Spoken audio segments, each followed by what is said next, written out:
បណ្ដាំសាវតាទូខ្មែរថឹកនៅ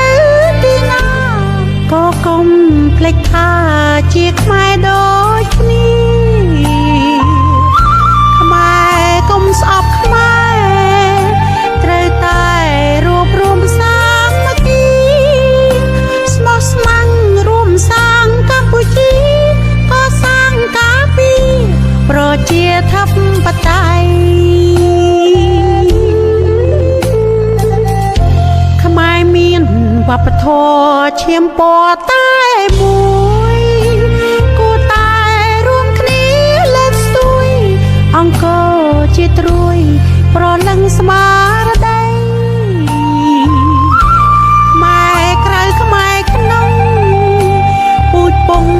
អ្នកសាងប្រាំងជ័យគ្មានខ្មែរចាំងគ្មានខ្មែរថ្មីសញ្ជាតិពីរបីឬអ្វីសងឡើយ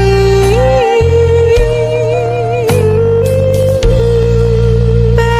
លនេះជាពេលដែលយើងឈប់ប្រកាន់គ្នាព្រោះជាតិរបួងក្រមគ្រា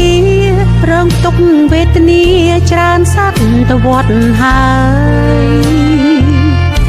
រឿងចាស់ផ្លាស់ចោលទុកជាស្រមោលកុំនឹក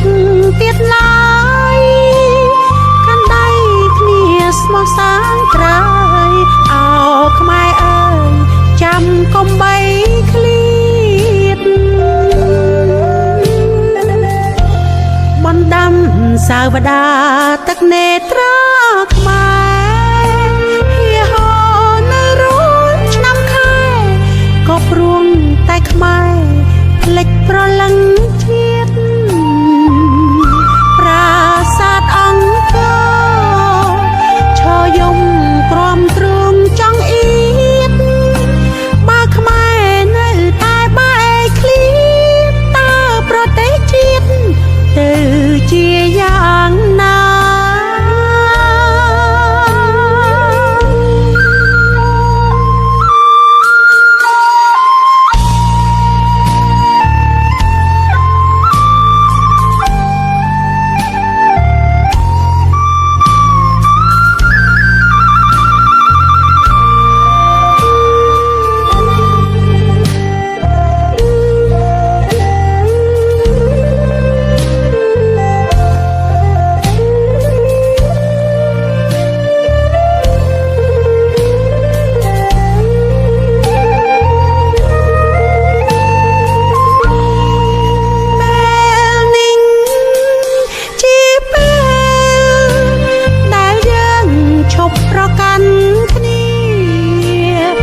ជាតិ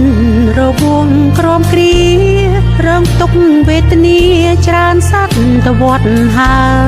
យរឿងចាស់ផ្លាស់ចោល